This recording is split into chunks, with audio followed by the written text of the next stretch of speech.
Hey everyone, I am the Retrograder. I review albums from the past, at least 10 years ago. Today, I am reviewing Blur's Modern Life is Rubbish.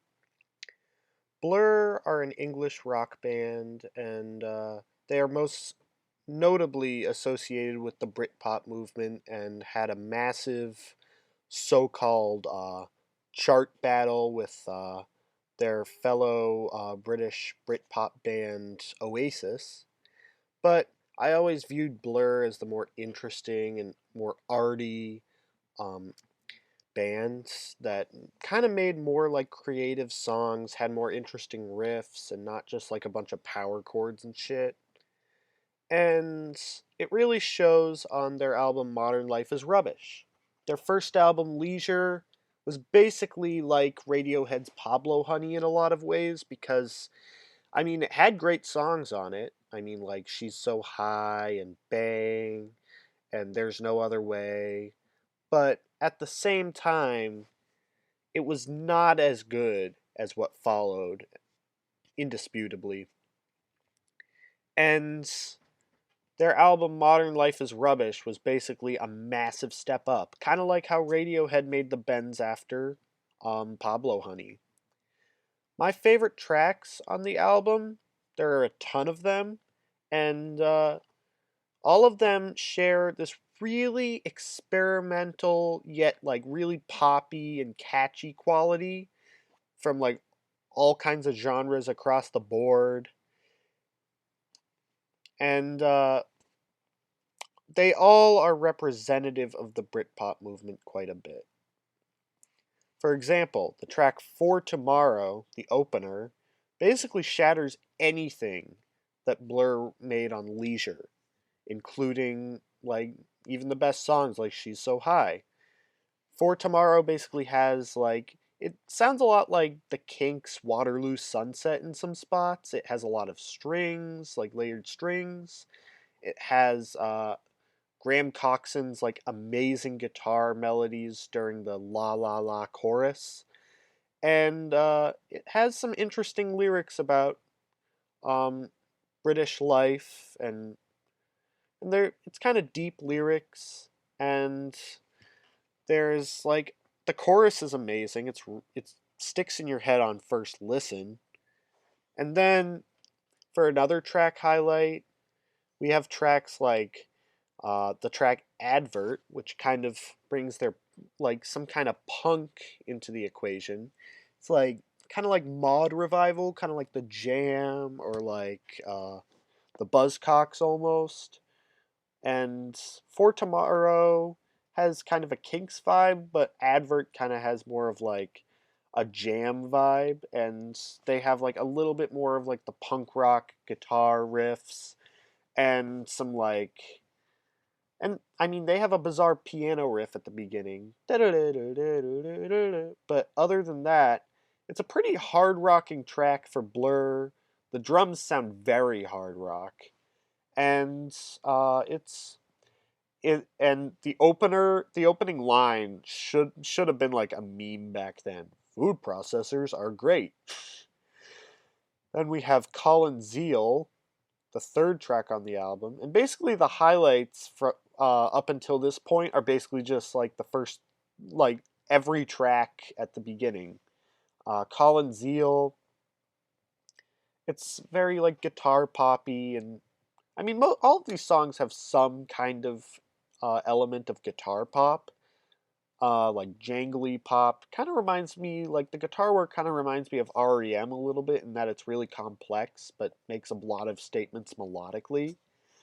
And Graham Coxon's guitar playing is really amazing, and Damon Albarn's lyrics are really great too on all these songs. It's basically it's like I remember hearing that Blur had kind of a bad North American tour originally, but because they weren't very well received by the American crowds.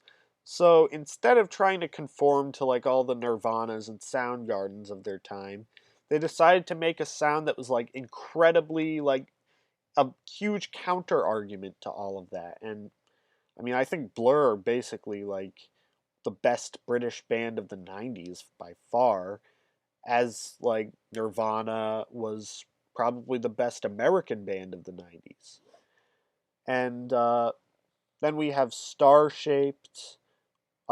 Pressure on Julian was okay, but the tempo change was, I don't know, seemed a little unnecessary. I mean, and I don't know, it's not quite as memorable. The melody, like during the verse, is a little forgettable. Then we have Star Shaped, which is probably my favorite track on the album, or at least pretty close to it.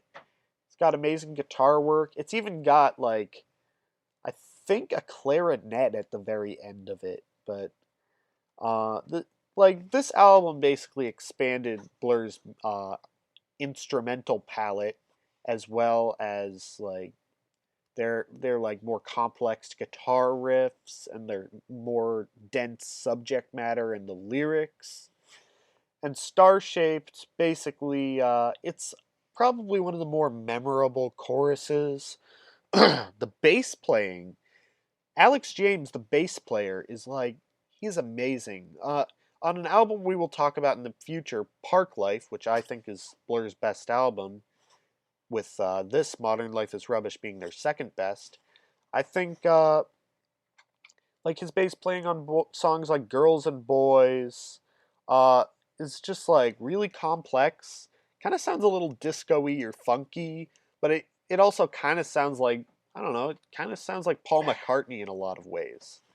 And then we have Blue Jeans, which is kind of like one of the more like, it's kind of like a mellow and it's a very sweet sounding song, very pleasant on the ears.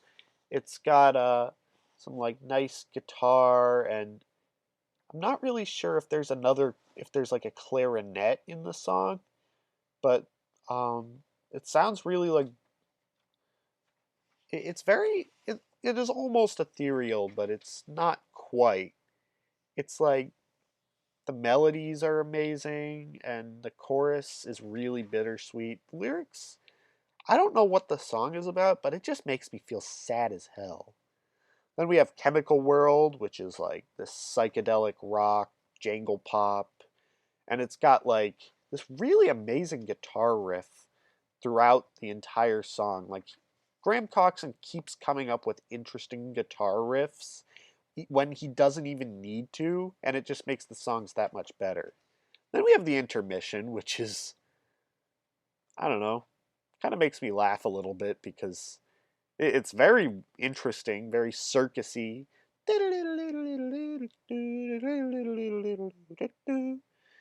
It's like, yeah, I feel like Blur kind of like it sounds like being for the benefit of Mr. Kite by the Beatles almost.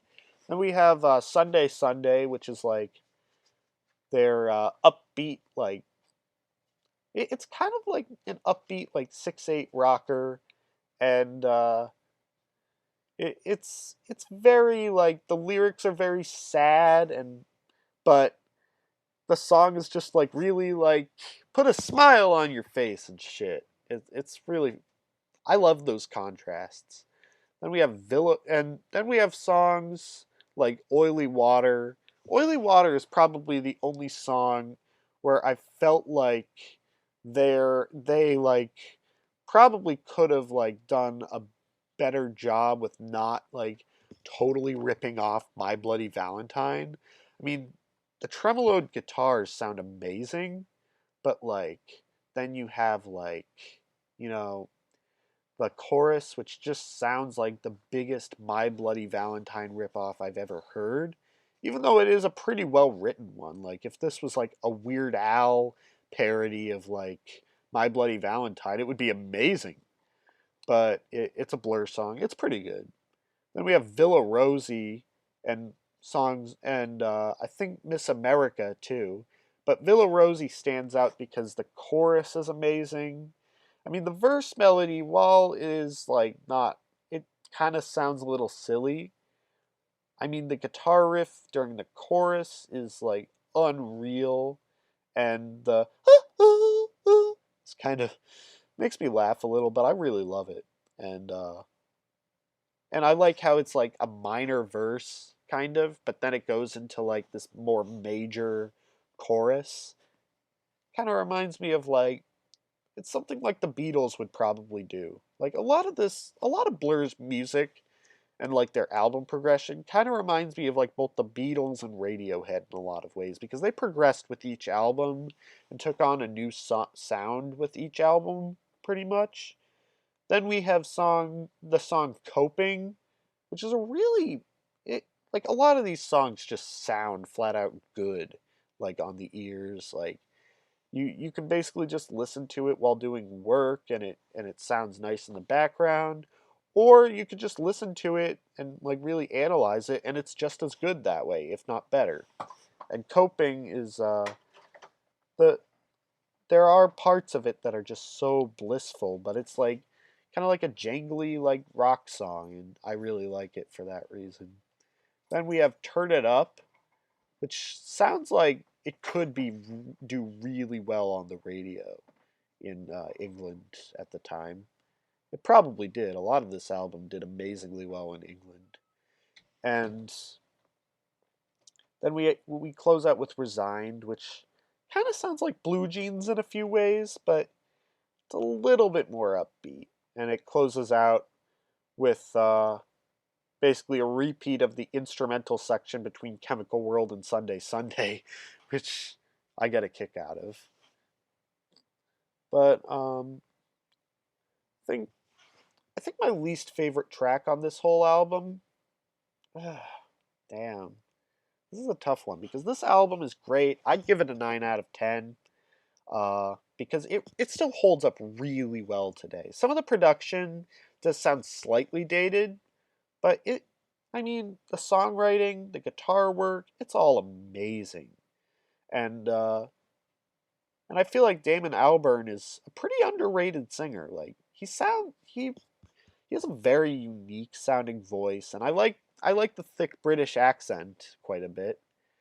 And then I think my least favorite song might actually be either Pressure on Julian or Miss America, because Miss America, it, it's just really gloomy. And it just, I don't know. It's gloomy, but it's like, doesn't really fit, like, I don't know. I think it fits in the context of the album. It's just one of the lesser catchy songs. It sounds really nice. Like this whole album is great.